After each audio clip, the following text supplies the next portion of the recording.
La demeure dite aujourd'hui le Moutier date du XVIIe siècle. À ce titre, elle est la plus ancienne maison de La Île-et-Rose. Elle est construite en 1658, à l'aube du grand règne de Louis XIV, par Guillaume de Montholon, magistrat au Parlement de Paris, honoré du titre de conseiller du roi.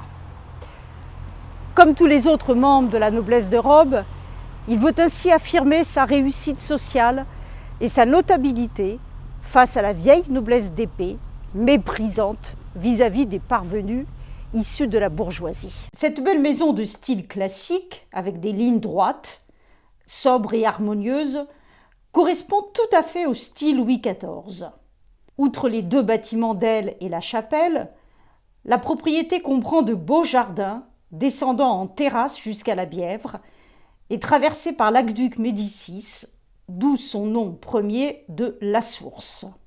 Au XVIIIe siècle, la maison passe entre les mains de plusieurs propriétaires, notamment des membres de la noblesse d'épée, désireux d'acquérir une folie, maison de campagne où l'on peut recevoir ses proches, loin de l'agitation des grandes villes. Au XIXe siècle, une famille marque de son nom l'histoire de la propriété, les H. Norbert H., médecin parisien, achète La Source en 1862. En 1865, il décide de cesser ses activités médicales et de résider définitivement à La Haye. Il y exerce la fonction de maire pendant 11 ans, jusqu'en 1876. C'est là, dans sa belle demeure, qu'il invite le célèbre peintre Ingres, beau-frère de son épouse Mathilde.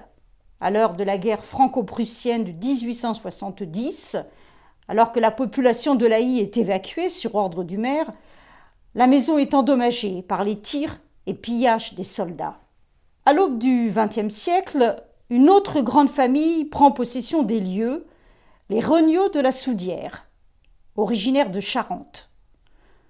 Paul de la Soudière achète la maison en 1895 pour s'y installer avec son épouse et ses 2 premiers enfants. 6 autres naîtront dans la maison. L'un d'eux, André, devenu médecin, est mobilisé en 1914 et meurt à 25 ans devant Verdun en 1916. Son corps n'est jamais retrouvé. La famille demeure dans cette maison plusieurs années encore après la guerre. Le patriarche Paul y meurt le 4 juin 1928.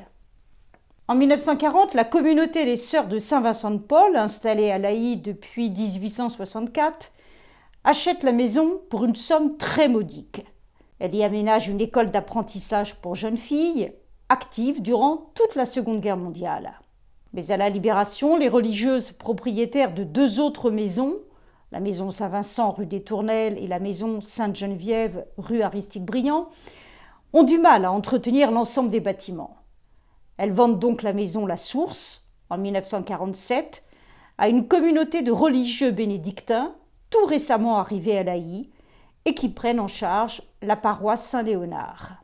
Dès lors, l'on ne parle plus de La Source, mais du Moutier. Les moines occupent les lieux jusqu'en 1990, y organisent des kermesses dans le jardin, aménagent des locaux pour les scouts et font de ce lieu un pôle dynamique de la ville. En 1990, les derniers moines partent dans l'Essonne, tandis que le clergé séculier prend en main la paroisse et transforme les lieux en presbytère. Le nom de Moutier demeure. En 2000, une chapelle moderne est construite et annexée au bâtiment du XVIIe siècle. Elle est décorée de vitraux réalisés par une famille de grands maîtres verriers de La Haye, les Guével. Au XXIe siècle, l'ancienne maison du siècle de Louis XIV est devenue propriété du diocèse de Créteil et reste une maison paroissiale.